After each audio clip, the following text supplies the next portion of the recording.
El sacristán muerto. Sheridan Lefano. Los atardeceres eran rojos, las noches largas y el clima gratamente muy frío. Y la Navidad, glorioso heraldo del Año Nuevo, se acercaba, cuando un suceso, todavía relatado en invierno ante las chimeneas, con un horror que la influencia añeja en los años torna encantador, ocurrió en el precioso pueblecito de Golden Friars, y señaló como escenario de la catástrofe al viejo mesón conocido con toda una amplia región de los condados de Northumbria como el Jorge y el Dragón. Toby Croak, el sacristán, yacía muerto en la vieja cochera del patio del mesón.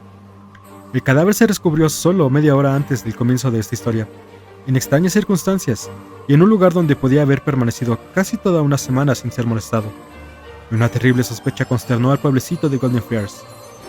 La deslumbrante luz de un atardecer invernal, a través de un desfiladero de las montañas occidentales, convertía en fuego las ramas de los deshojados olmos y todas las diminutas brisnas de hierba del ejido que rodeaba aquella pintoresca aldea, construida con ligera piedra gris, con empinados gabletes y delgadas chimeneas que se elevaban con airosa ligereza desde el nivel del césped a orillas del precioso lago, y respaldada por el grandioso anfiteatro de los collados al otro lado, cuyas nevadas cimas se perfilaban vagamente contra el cielo, teñidas con el tenue rojo de la luz del ocaso. Al descender hacia la orilla del lago y ver Golden Friars, sus estrechas chimeneas y esbeltos gabletes, su curioso mesón y su vistoso letrero, y encima de todo la elegante torre y la aguja de la antigua iglesia, a esta hora o a la luz de la luna, en la solemne grandiosidad y quietud del paisaje natural que la rodea, aparecen ante ti como un pueblecito de hadas. Toby Croak, el desgarbado sacristán de 50 años o más, había pasado la noche anterior 1 o 2 horas con algunos amigos del pueblo junto a una olla del pur, en la cocina de aquel acogedor hostal. Por lo general representaba allí hacia las 7 para enterarse de las noticias. Eso le satisfacía, pues hablaba poco y siempre parecía malhumorado. Ahora salen a relucir muchas cosas y se habla de él. En su primera juventud había sido algo pícaro. Rompió su contrato y abandonó a su patrono, el curtidor de Brimer. Se había metido en muchos graves aprietos y salió de ellos cuando el pequeño mundo de Golden Friars había llegado a la conclusión de que estaría bien para todos, salvo quizá para él mismo, y sería un feliz alivio para su afligida madre que se hundiera, con 12 docenas de ollas en un cuarto alrededor del cuello, en el fondo del lago en el que se reflejan los grises gabletes, los olmos y los elevados collares de Golden Friars. De improviso regresó, completamente reformado a la avanzada edad de 40 años. Había desaparecido durante 12 y nadie sabía lo que había sido de él. Entonces de repente, como digno, reapareció en Golden Friars, convertido en un hombre muy adusto y callado, formal y disciplinado. Su madre ya había muerto y estaba enterrada, pero él, hijo pródigo, fue recibido con benevolencia. El buen párroco del Dr. Jenner comentó a su esposa: «Su duro corazón se ha suavizado, querida Dolly. Lo vi secarse las lágrimas, pobrecito, durante el sermón de ayer. No me extraña, querido Hugh. Sé que, en parte, habrá alegría en el cielo». «Estoy seguro de que fue allí, ¿no es cierto? Fue precioso realmente, casi lloré yo misma». El párroco se rió amablemente, se inclinó hacia adelante, la besó y le acarició la mejilla con cariño. «¿Recuerdas de sobra mis sermones?», dijo. «Yo predico, como puedes ver, Dolly, en gran medida para los pobres. Si ellos me entienden, estoy casi seguro de que todos los demás también lo harán, y creo que mi estilo sencillo llega tanto a los sentimientos como a la conciencia». «Tenías que haberme dicho antes que lloro». «Eres tan elocuente», exclamó Dolly Jenner. «Nadie predica como tú. Nunca escuché sermones como los tuyos». «Bien pocos, podemos estar seguros, pues la señora no había escuchado más de 6 de cualquiera otro eclesiástico en los últimos 20 años». A su regreso, los habitantes de Golden Friars hablaron de Toby Croak. El Dr. Lincott dijo: «Tiene que haber llevado una vida difícil. Se había encallecido tanto y tenía la cantidad de músculos firmes que debió gustarle bastante haber sido militar. Tiene el aguante de un soldado, y la cicatriz encima de su ojo derecho parecía producida por un disparo. La gente podría preguntarse cómo era posible sobrevivir a un disparo encima del ojo, pero ¿no era Lincott médico? Y además del ejército por añadidura. ¿Y quién en Golden Friars podía discutir con él sobre cuestiones de cirugía? Y creo que si he de ser sincero, que la cicatriz le había hecho realmente la bala de una pistola». Mr. Jarlock, el abogado, fiaba que Toby Croak había adquirido un poco de sentido común en sus viajes, y el honrado Turnbull, el hostero del Jorge y el Dragón, dijo efusivamente: «Debemos buscarle algún tipo de trabajo. Ahora es el momento de hacer un hombre de él». Al final se convirtió, entre otras cosas, en el sacristán de Golden Friars. Fue un sacristán puntual, no se metía en los asuntos de los demás, pero era un hombre muy callado y en modo alguno popular. En grupo era reservado y solía caminar solo a la orilla del lago, mientras otros compañeros jugaban a las cartas o a los bolos. Y cuando visitaba la cocina del Jorge, tomaba su licor solo, y en medio de la conversación general, era un interlocutor saturnino. Había algo siniestro en el rostro de este hombre, y cuando las cosas le salían mal, podría parecer bastante peligroso. Se rumoreaba en el pueblo historias sobre Toby Crook. Nadie sabría decir cómo llegaron allí. Nada es más misterioso que la propagación de un rumor. Es como un frasco que se vierte en el aire. Se extiende como una epidemia en las corrientes invisibles de la atmósfera, o de acuerdo con las leyes de una influencia telúrica, igualmente intangible. Esas historias trataban, aunque enigmáticamente, de su prolongada ausencia de un pueblo natal, pero no se concretaba de una manera bien definida, y nadie podía atribuirlas a ninguna fuente auténtica. La benevolencia del párroco era tal que no pensaba mal de nadie, y en semejantes casos insistía siempre en obtener pruebas. Desde luego, nadie molestaba a Crook en su oficio.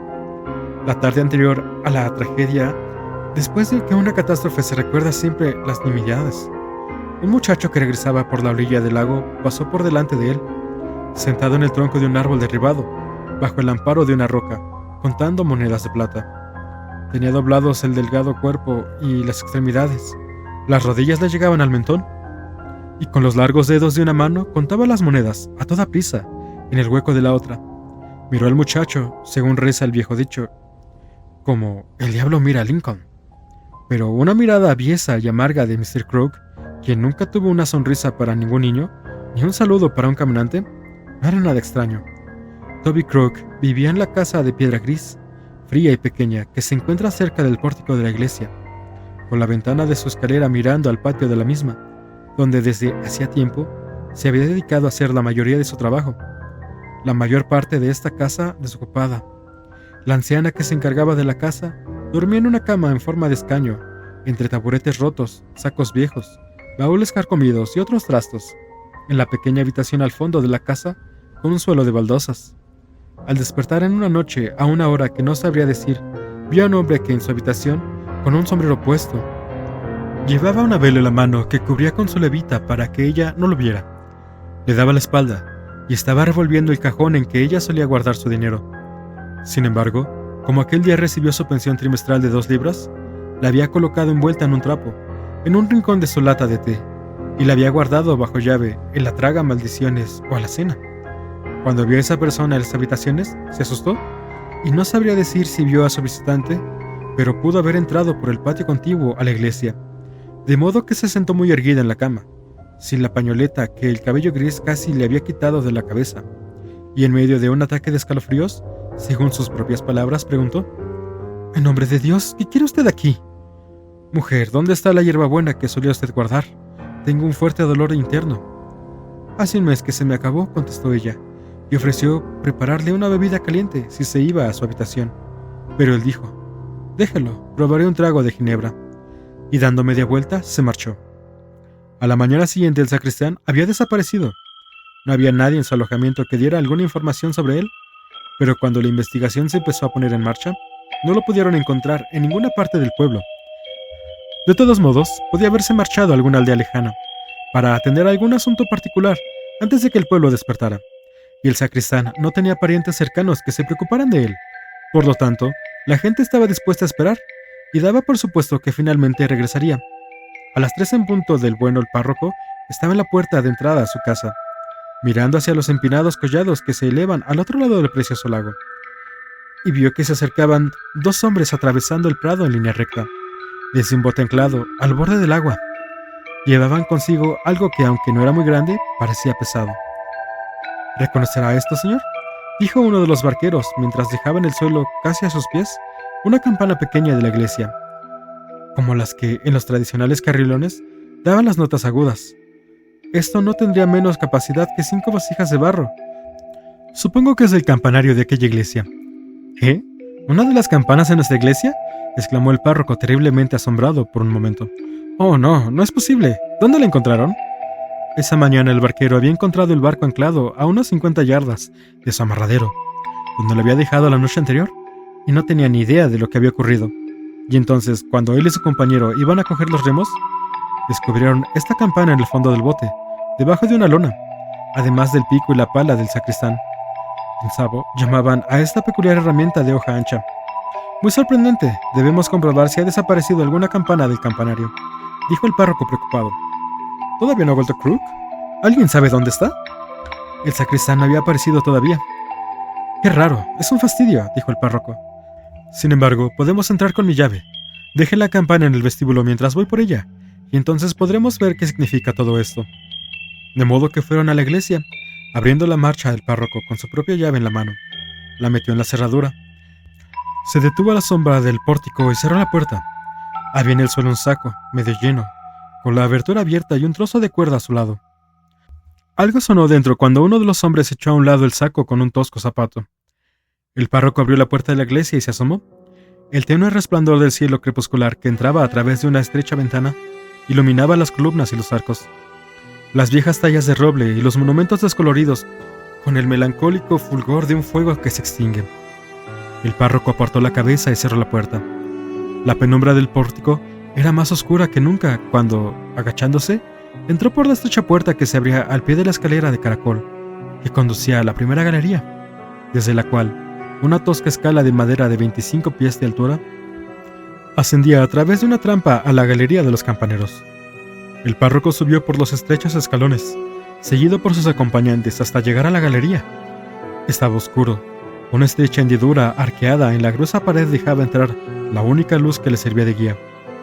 Las hojas de hiedra, vistas desde la profunda oscuridad, brillaban y temblaban con un color rojizo, y los gorriones gorjeaban entre ellas. ¿Alguno de ustedes tendría la amabilidad de subir a contar las campanas y comprobar que todo esté bien?, dijo el párroco. Debe haber... ¿qué es esto?, exclamó uno de los hombres retirándose del pie de la escalera. ¡Válgame Dios!, exclamó el otro, igual de sorprendido.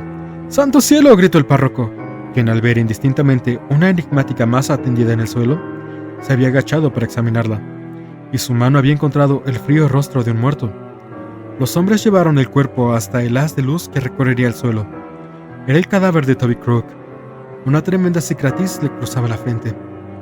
Se dio la voz de alarma. El Dr. Lincott y Mr. Jarlock y Turnbull, el de Jorge y el dragón, llegaron inmediatamente al lugar de los hechos, y muchos curiosos, horrorizados espectadores de menor importancia. Lo primero que se averiguó fue que el hombre debía llevar muerto muchas horas. Lo siguiente fue que tenía una fractura en el cráneo que le cruzaba la frente, causada por un tremendo golpe, y acto seguido que tenía el cuello roto. Se encontró su sombrero en el suelo, donde probablemente lo tiró con el pañuelo dentro. Se empezó a aclarar un poco el misterio, ya que encontraron una campana, una de las que formaba parte del carrillón, que colgaban en la torre, en el lugar hasta donde había rodado, contra el muro, con sangre y cabello en el borde, que correspondía con la parduzca fractura que cruzaba la frente del muerto. Se examinó el saco que yacía en el vestíbulo, y se descubrió que contenía todos los objetos valiosos de oro o plata de la iglesia. Una bandeja de plata que había desaparecido un mes antes de la provisión de objetos de valor del afamado Dr. Lincott, el estuche de oro para lápices del párroco, el que creyó haber olvidado en la sacristía, cucharas de plata y varios otros artículos recaudados de vez en cuando en una docena de casas diferentes. Botín cuya misteriosa desaparición en los últimos años había empezado a inquietar a la pequeña y honesta comunidad. Habían descolgado 2 campanas del carrillón, y ahora los miembros más perspicaces de la congregación, atando cabos, empezaron a comprender los nefarios planes del sacristán, que yacía mutilado y muerto en el suelo de la torre, donde solo 2 días antes había tañido la sagrada campana para llamar al culto a los buenos cristianos de Golden Friars. Llevaron el cuerpo al patio del Jorge y el dragón y lo pusieron en la vieja cochera, y la gente del pueblo llegó en grupo a echar una ojeada al cadáver. Lo rodearon, mirándolo enigmáticamente y hablando en voz baja como si estuvieran en una iglesia. El párroco, con polainas y sombrero de canal menudo, estaba erguido, como uno más del pequeño círculo de notables. El doctor, el abogado, Sir Geoffrey Mardax, que daba la casualidad de que se encontraba en el pueblo, y Turnbull, el hostero, en el centro del patio enlosado, y examinaron el cuerpo, al cual grupos de rezagados que iban y venían miraban boquiabiertos con los ceños fruncidos, mientras cuchicheaban sus horribles conjeturas. ¿Qué piensas de esto?, dijo Tom Scales, el viejo mozo de cuadra de Jorge y el dragón, pálido y con una leve sonrisa severa en los labios, mientras él y Dick Lincoln salían sin prisa de la cochera. El diablo lo tendrá ahora, contestó Dick al oído de su amigo. El sacristán recibió un golpe como el que le dio a la chica en los acantilados de Scarsdale. ¿Recuerdas lo que nos contó aquel viejo soldado cuando se tapó el rostro en la cocina de Jorge y el dragón? Voto a Brios. Nunca olvidaré esa historia. Creo que la historia es auténtica, respondió el mozo de la cuadra, y el meneo que le dio en la frente al hombre dormido con el atizador. Mira lo que le hizo el borde de la campana. Le aplastó los mismísimos sesos. En verdad me extraña que el diablo no se llevara el cadáver por la noche, como hizo con el de Tam Lumder en Multern Mill. Pero, hombre, ¿quién ha visto alguna vez al diablo dentro de una iglesia? Con respecto a eso, el cadáver tiene un aspecto bastante desagradable para asustar a Satanás. Aunque es cierto lo que dices. Y en eso tienes razón, pues Belcebú no osaría meter sus napias dentro de la iglesia, ni siquiera el largo de mi uña. Mientras proseguía esta discusión, la gente bien nacida que hablaba del asunto en mitad del patio envió un mensaje al juez de la instrucción hasta la ciudad de Hexton. Para entonces, el último matiz del crepúsculo desaparecía en el cielo, así que, como es lógico, no se pensó iniciar la investigación hasta el día siguiente. A todo eso, era muy evidente que el sacristán había intentado robar los objetos valiosos de la iglesia, y había perdido la vida al intentarlo. Se cayó de espaldas y se rompió la crisma al dar contra el suelo de la galería, y la pesada campana en su caída le dio con el borde en la frente. Jamás un hombre murió de repente, de forma más concluyente, por una doble catástrofe. Se supuso que tenía la intención de llevarse las campanas y el contenido del saco a través del lago esa misma noche, y con la ayuda de su pico y la pala enterrarlos en el bosque de Clustead, y regresar, tras una ausencia de unas pocas horas nada más, cosa que podría hacer fácilmente, antes de que amaneciera, sin que nadie le echara de menos y pasara desapercibido sin duda. Después de asegurar su botín, habría hecho los arreglos imprescindibles para que pareciese que la iglesia había sido allanada. Habría tomado, desde luego, todas las medidas necesarias para alejar las sospechas de él, y habría esperado el momento oportuno para recuperar el tesoro enterrado y disponer de él sin peligro alguno. Y entonces surgieron con marcado relieve todas las historias sobre él, que de una manera u otra se habían filtrado. Sigilosamente en el pueblo, la anciana Mistress Pollen se desmayó cuando lo vio, y después contó al Dr. Lincott que creyó que era el salteador de caminos que mató de un disparo al cochero la noche en que asaltaron a Hounslow Heath. También contaron las historias del viejo soldado que andarían de pata de palo, y otras muchas más, de la mitad de las cuales hasta entonces se habían pasado por alto, pero de las que ahora ha hecho mano la creencia popular con asombro o apego. La efímera luz pronto se acabó, y el crepúsculo le siguió la inevitable noche. El patio del mesón poco a poco se quedó en silencio, y el sacristán muerto yacía solo, en la oscuridad boca arriba, encerrado en la vieja cochera, cuya llave estaba a salvo en el bolsillo del anciano Tom Scales, el leal mozo de la cuadra del Jorge y el Dragón. Eran alrededor de las 8 y el mozo de cuadra, parado en solitario en el camino delante de la puerta abierta del Jorge y el Dragón, acababa de fumarse su pipa. Una resplandeciente luna pendía en el helado cielo. Los collados se elevaban a partir de la orilla opuesta del lago como una fantasmal montaña. El aire estaba en calma. A través de las ramas de los olmos sin hojas no se oía ningún gemido, siquiera muy bajo, ni el movimiento alguno. No había ondas espejando en el lago, que a un sitio determinado de su extensión azul solo reflejaba la brillante luna como si fuera acero bruñido. El camino que pasaba por delante de la puerta del mesón, a lo largo de la orilla del lago, deslumbraba con su blancura. Blancos como fantasmas, los altos pilares de la verja del párroco se alzaban entre el acebo y el enebro. Sus grandes bolas de piedra como cabezas dominaban al mismo camino, unos cuantos centenares de millas más allá del lago. A la derecha, para entonces, el madrugador pueblecito estaba en silencio, excepto los habitantes que habían reunido en la cocina del mesón. Nadie más había salido de su casa. Tom Scales estaba pensando en acostarse. Empezaba a encontrarse un poco indispuesto. Pensaba en el sacristán y no podía quitarse de la cabeza los rígidos rasgos del muerto, cuando oyó el claro, aunque lejano sonido de unos cascos de caballo sobre el camino helado.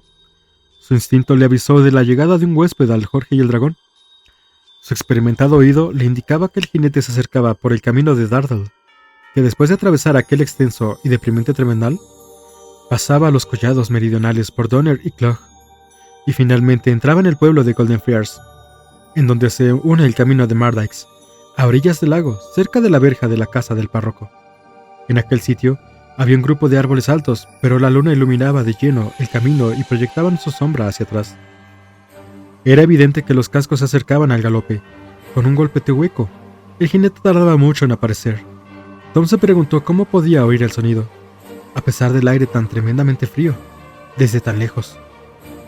Tenía razón en su conjetura. El visitante venía por el camino de la montaña desde Tremedal, de Dardale, y ahora veía al jinete, que debía haber doblado la esquina de la casa del párroco en el momento en el que se cansó de mirar, ya que cuando vio por la primera vez avanzaba, bajo un nebuloso claro de luna, como la sombra de un caballero al galope, sobre la franja llana del camino, que bordea la orilla del lago, entre el Jorge y el Dragón, y los pilares de la casa del párroco. El mozo de cuadra no tuvo mucho tiempo para preguntarse por el jinete. Obligaba a su vez a ir a toda velocidad, ni cómo pudo oírlo a 3 millas de distancia como mínimo. ¿Cómo ahora cálculo? Bastaron unos cuantos segundos para que el caballo y el jinete llegaran a la puerta del mesón. Era un fornido caballo negro, parecido al gran cazador irlandés, representado hace 100 años, que podía cargar con facilidad el peso de 16 stones. Habría sido un gran corcel. Le relucía el pelo, resoplaba, piafaba, arqueaba el cuello, después echaba hacia atrás las orejas y bajaba la cabeza. Y parecía dispuesto a encresparse, y luego encabritarse, y parecía impaciente por irse de nuevo, y no podía estarse quieto ni por un instante. El jinete desmontó, tan ligero como cae la sombra, pero era una figura alta, musculosa. Llevaba una capa o manto corto, un sombrero de 3 picos y un par de botas altas, como las que se mantuvieron en algunos primitivos rincones de Inglaterra, hasta casi finales del siglo.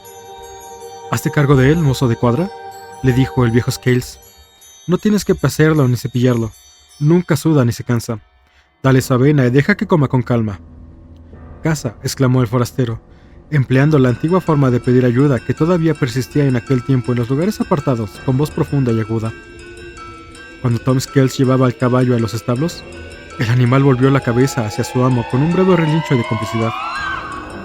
«Ocúpate de tus asuntos, viejo.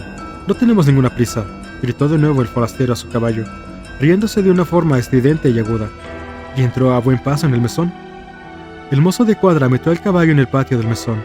Al pasar, el animal se acercó furtivamente a la puerta de la cochera, en cuyo interior yacía el sacristán muerto. Resopló, piafó y de pronto bajó la cabeza, y acercó la oreja al entablado como si oyese algún sonido dentro. Luego volvió a emitir el mismo relincho breve y agudo. Al mozo de cuadra le escalofrió aquella misteriosa coquetería. La bestia le gustaba cada vez menos. Mientras tanto, su amo se había marchado. «Iré a la cocina del mesón», le dijo, con una inesperada voz debajo, al mozo del mesón que encontró en el patio, y siguió adelante como si hubiera conocido el lugar desde siempre. No parecía darse prisa, caminaba despacio, pero no obstante se movía a tal velocidad que había adelantado a su guía, y llegó a la cocina de Jorge y el Dragón antes de que el mozo del mesón hubiese recorrido poco más de la mitad del camino. Un fuego bien caliente de leña seca, turba y carbón iluminaba esa habitación confortable y amplia. Centellaba en las ollas y cacerolas, y en los aparadores repletos de platos y vajilla de peltre, y hacía que las vacilantes sombras de las largas ristas de cebollas y de las muchas lonchas de jamón que pendían en el techo bailaran sobre su brillante superficie. El doctor, el abogado, incluso Sir Geoffrey Mardex, no desperdiciaron la ocasión de sentarse a fumar sus pipas ante el fuego de la cocina y de meterse en el meollo del cotilleo, la discusión provocada por el terrible acontecimiento. El alto forastero entró sin ser invitado. Parecía un demacrado y atlético español de unos 40 años, muy bronceado por el sol, con una huesuda nariz achatada. Bajo el ala de su sombrero apenas eran visibles un par de furibundos ojos negros, y su boca parecía dividida, debajo del bigote, por la profunda cicatriz de un labio leporino. Sir Geoffrey Mardex y el hostero del Jorge y el Dragón, ayudados por el doctor y el abogado, discutían y se ponían de acuerdo por tercera o cuarta vez en sus teorías sobre la muerte y las supuestas intenciones de Toby Crook. Cuando entró el forastero, por un momento el recién llegado, con una especie de sonrisa, levantó su sombrero descubriendo su negra cabellera. «¿Cómo se llama este lugar, caballeros?», preguntó el forastero. «Es el pueblo de Golden Friar, señor», respondió el doctor. «Este es el mesón Jorge y el Dragón, señor. Yo soy Anthony Thornbull, para servirle», contestó el hostelero al mismo tiempo que hacía una solemne inclinación de cabeza, de modo que las dos voces se juntaron como si el doctor y el mesonero cantaran al unísono. El Jorge y el dragón, repitió el jinete extendiendo sus largas manos hacia el fuego al que había acercado. San Jorge, el rey Jorge, el dragón, el diablo. Es un magnífico ídolo que tiene en la puerta, señor. Capta a toda clase de idólatras, cortesanos, fanáticos, bellacos. Todo es pescado, ¿eh? Todos son bienvenidos con tal de que beban. ¿Qué le parece si prepara un tazón o dos de ponche? Yo invito. ¿Cuántos somos? A ver, contemos. Y que haya suficiente para todos, ¿eh? Caballeros, me propongo pasar la noche aquí, y mi cabello está en el establo. ¿Qué fiesta, diversión o verbena han reunido a tantos rostros simpáticos? La última vez que pasé por aquí, pues ahora lo recuerdo, he estado aquí antes. Todos parecían tristes. Era un domingo, el más deprimente día festivo, y habría sido verdaderamente melancólico si no hubiese estado aquí su sacristán, ese santo en la tierra, Mr. Crook. Mire a su alrededor por encima del hombro y añadió: «Ajá, no lo veo allí». Se asustaron bastante algunos de los presentes. Todos miraron boquiabiertos hacia donde él volvió la mirada, con una inclinación de cabeza. «Él no está allí, no puede estar allí». «Vemos que no está allí», dijo Thornbull, tan dogmáticamente como el viejo Joe Wiley podría haberse expresado, pues no le importa que él, Jorge y el dragón tuvieran fama de estar encantado. «Sufrió un accidente, señor. Ha muerto. Está en otro sitio. Y por tanto no puede estar aquí». Dicho esto, el grupo entretuvo al forastero con la narración, que hicieron con facilidad, dividiéndose el trabajo, generalmente hablando 2 o 3 a la vez, y a nadie se le permitió acabar una frase sin que le interrumpieran ni desbancaran. «El hombre está en el cielo, tan seguro como que ustedes no lo están», dijo el viajero nada más para terminar el relato. «¿Cómo estaba jugueteando con la campana de la iglesia? ¿No es cierto? ¿Y lo condenan por eso?» «Patrón, tráiganos algo de beber. Un sacristán condenado por llevarse de la iglesia una campana que ha estado tocando duramente 10 años. Usted, señor, llegó por el camino de Dardale, ¿no es cierto?», dijo el doctor. «Los aldeanos son curiosos». «Dardemole es un tremedal deprimente, señor, y la subida por los collados del otro lado es inhóspita. Digo así a todo, viene desde el tremedal de Dardale, oscuro como boca de lobo, y tan podrido como la tumba, subiendo por esa zigzagueante pared que llaman camino, que a la luz de la luna parece de marga, atravesando Dunnercleugh, negro como un tizón, y bajando hasta llegar aquí, al Jorge y el dragón, donde tienen un fuego bien caliente, hombres sabios, buen ponche, helo aquí, y un muerto en la cochera, donde hay un cadáver que se reunirán las águilas. Vamos, patrón, sirva el néctar, beban, beban, caballeros, beban todos. Prepare otro tazón en el bar, que divinamente huele a alcohol. Espero que les guste, huele a especias como una momia. Beban, amigos. Sirva, patrón, beban todos, repártanlo». El invitado hurgó en su bolsillo y sacó 3 guineas que depositó en la gruesa palma de la mano de Thornbull. «Que corra el ponche hasta que se acabe. Soy un viejo amigo de la casa. La visito de vez en cuando. Te conozco muy bien, Thornbull, aunque no me reconozcas». «Usted juega con ventaja, señor», dijo Mr. Thornbull, fijándose mucho en aquel siniestro semblante moreno, que podría jurar no haber visto en su vida.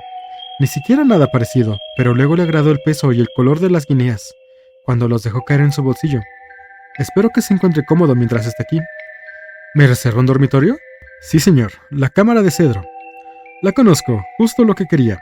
No quiero ponche, más tarde quizá». Siguió la conversación, pero el forastero estaba callado. Se había sentado en un banco de roble junto al fuego, hacia el cual extendió sus pies y manos con aparente función. Sin embargo, su sombrero de 3 picos le cubrió un poco el rostro. Poco a poco el grupo empezó a dispersarse. Sir Geoffrey Mardex fue el primero en irse. Luego algunos de los habitantes más humildes del pueblo. El último tazón de ponche estaba en las últimas. El forastero entró en el pasillo y dijo al mozo del mesón: «Tráeme un farol, tengo que ver mi rincón». «Enciéndelo». ¿Así está bien?» No hace falta que vengas». El demacrado viajero tomó el farol de la mano del mozo y caminó a buen paso hacia el pasillo que conducía a la puerta del patio del establo. La abrió y salió. Tom Elskels, parado en el pavimento, miraba a los caballos por la ventana del establo cuando el forastero le dio un tirón a la manga de su camisa. Con un sobresalto que le llegaba al alma, el mozo de cuadra descubrió que tenía delante a la misma persona en la que estaba pensando y que estaba solo. «Oye, ¿me dice que tienes ahí dentro algo que mirar?», le señaló con el pulgar a la puerta de la vieja cochera. «Echemos una ojeada». En aquel momento daba la casualidad de que Tom Elskels se encontraba en un estado de ánimo muy propicio a cualquiera que buscara un instrumento sumiso. Estaba perplejo e incluso preocupado. Dejó que el forastero lo llevara hasta la puerta de la cochera. «Tienes que entrar conmigo y sostener el farol», le dijo. Te pagaré generosamente. El anciano mozo del mesón accionó la llave y quitó el candado. ¿De qué tienes miedo? Entra y alumbra su rostro, dijo el forastero. Abre por completo el farol. Quédate aquí. Inclínate un poco hacia él, no te va a morder. Cuidado, te puedes pasar la noche con él. Mientras tanto, el grupo reunido en el Jorge y el Dragón ya se había dispersado, y poco después, Anthony Turnbull, que, como buen patrón, siempre era el último en acostarse y el primero en levantarse de la cama, echaba solo un último vistazo a la cocina antes de que su vista final al patio del establo, cuando Tom Scales entró tambaleándose en la cocina, muerto de miedo, con los pelos de punta, y se sentó en una silla de roble, todo tembloroso. Se enjugó la frente con la mano y en vez de hablar, exhaló un par de hondos suspiros. No pudo recuperar el habla hasta después de haberse tragado una copita de brandy y dijo: «Tenemos al mismísimo diablo en esta casa, válgame Dios. Más vale enviar a buscar al señor, el clérigo. Haga que se encargue de él con las sagradas escrituras y hábilmente lo envía a cualquier otra parte. Que el señor nos proteja. Soy un pecador, le aseguro, Mr. Turnbull. No me atrevo a quedarme esta noche en el Jorge y el Dragón, bajo el mismo techo que él». ¿Te refieres al muchacho de rostro oscuro con la nariz rota que está al otro lado del reverendo? Pues bien, hombre, es un caballero de bolsillo lleno de guineas y un caballo que vale 50 libras. Ese caballo no es mejor que su jinete. Los rocines que estaban en el establo con él se pusieron nerviosos y sudaron como la lluvia bajo el techo de paja. Los saqué a todos, los llevé lejos de él y los metí en el establo de las jacas. Y creí que nunca podría conseguir que pasaran por delante de él. Pero eso no es todo. Cuando me asomaba a la ventana para ver al rocín, ese hombre vino por detrás y me clavó su garra en el hombro, y me obligó a ir con él. Abrió la puerta de la cochera y tuve que sostenerle el farol hasta que se echó una ojeada al rostro del muerto. Y pongo a Dios por testigo, vi que el cadáver abrió los ojos y la boca, como si el hombre sonriera y tratara de hablar. No pude moverme ni rechistar, aunque me di cuenta de que el pelo se me ponía de punta, pero por fin di un grito y dije: «¡Ay! ¿Qué es esto?». Y entonces él me miró, como el diablo que es, y soltando una risotada me quitó el farol de la mano. Cuando recobré el sentido estábamos afuera de la puerta de la cochera. La luna brillaba y pude ver el cadáver extendido en la mesa donde lo dejamos. Y el forastero dio una patada a la puerta con la punta del pie. «Ciérrala», me dijo, y eso hice. «Y aquí tiene la llave, señor. Tómela». Me ofreció dinero, me dijo que me haría rico si le vendía el cadáver y le ayudaba a huir con él. «Pero hombre, ¿para qué puede querer el cadáver? No es un doctor para hacer eso». «Te estaba tomando el pelo, muchacho», dijo Turnbull. «Nanay, quiere el cadáver. Hay algo que ni usted ni yo sabríamos decir. ¿Qué quiere hacer con él? Y ha preferido conseguirlo ofendiendo y robando. Y con la perdición de mi alma, es uno de esos que asustan con rechiflas e improperios. Que está siempre metido a cizaña, con otros como él después al anochecer. A no ser que sea el Señor nos asista. El mismo diablo». «¿Dónde está ahora?», preguntó el patrón, que empezaba a sentirse incómodo. Subió a su habitación por la escalera trasera. Me extraña que no le oyese correteando como un caballo salvaje, y cerró tan de golpe la puerta que la casa volvió a conmocionarse. Pero sabe Dios dónde se encuentra ahora. Vayamos a por el párroco y hagamos que baje y hable con él. «Anda ya, hombre, te asustas con demasiada facilidad», dijo el patrón. «Sería estupendo de verdad hacer correr el rumor de que el mismo diablo frecuenta la casa. Toma, sería la ruina de Jorge y el Dragón. ¿Estás seguro de que cerraste con llave la puerta de donde está el cadáver?» «Sí, señor, seguro». «Ven conmigo, Tom, echaremos una última ojeada al patio». De modo que, uno al otro lado, mirando recelosamente, diestro y siniestro, y por encima del hombro, fueron en silencio, al entrar al anticuado patio rodeado de establos y otras dependencias, construidos al antiguo estilo a cielo abierto. Se detuvieron un rato a la sombra del gablete del mesón, y mirando alrededor y escucharon. Todo estaba en silencio, nada se movía. Encendieron el farol y con él en la mano, Tony Turnbull, agarrado a Tom Scales por el hombro, se adelantó. Arrastró a él a Tom a un par de pasos, luego se detuvo y lo empujó por delante. Y así, precavidamente, como un par de escamosadores bajo el fuego enemigo, se acercaron a la puerta de la cochera. «Ya le dije, ¿lo ve? Sin novedad», susurró Tom, señalando el candado que colgaba, inconfundible a la luz de la luna, en su sitio. «Volvamos, le digo». «Vamos, digo yo», replicó el patrón con arrojo. Nunca permitiré que se gasten bromas con el tipo que está allí dentro, señaló la puerta de la cochera. El juez de instrucción vendrá mañana y no hay ningún cadáver que mantener oculto. Diciendo estas palabras, abrió el candado. Después de darle el farol a Tom, ahora regístrala. Tú tienes el farol y comprueba si todo está como lo dejaste. Yo no, ni por el Jorge ni el dragón, ni por todo lo que hay en él, dijo Tom muy serio, estremeciéndose mientras daba un paso atrás. ¿De qué tienes miedo? Dame el farol. Da lo mismo, yo lo haré. Y con precaución, poco a poco, abrió la puerta y sosteniendo el farol por encima de la cabeza, miró furtivamente por la estrecha rendija con un ojo, ceñudo y pálido, como si esperase que algo saliera volando hacia su rostro. Cerró la puerta sin decir nada y volvió a poner el candado. Tan seguro como un ladrón en un molino, susurró a su acompañante, asintiendo con la cabeza, y en aquel momento una risa estridente en lo alto rompió en el silencio, inesperadamente, y todas las aves caseras se pusieron a cacarear en el patio. «Es él», dijo Tom, agarrando al patrón por el brazo. «En la ventana, véalo». La ventana de la habitación de cedro, 2 pisos más arriba, estaba abierta, y en la sombra era visible la amenazadora silueta de un hombre, con los codos apoyándose en el alféizar mirando hacia abajo. «Mire sus ojos, parecen 2 brasas», exclamó Tom. El patrón no podía ver todo eso tan claramente, pues estaba desconcertado, y no tenía tan buena vista como Tom. «Ya es hora, señor», gritó Tony Turnbull, que se había quedado helado al ver a un par de brillantes ojos rojos que le miraban. «Ya es hora de que la gente razonable esté acostada y durmiendo». «¿Tan profundamente como su sacristán?», dijo la voz burlona desde arriba. «Salgamos de aquí», susurró el patrón arrebatadamente a su mozo de mesón, tirándole de la manga con fuerza. Entraron en la casa y cerraron la puerta. «Ojalá nos los quitemos de encima», dijo el patrón, con algo parecido a un gemido, mientras se apoyaba en la pared del pasillo.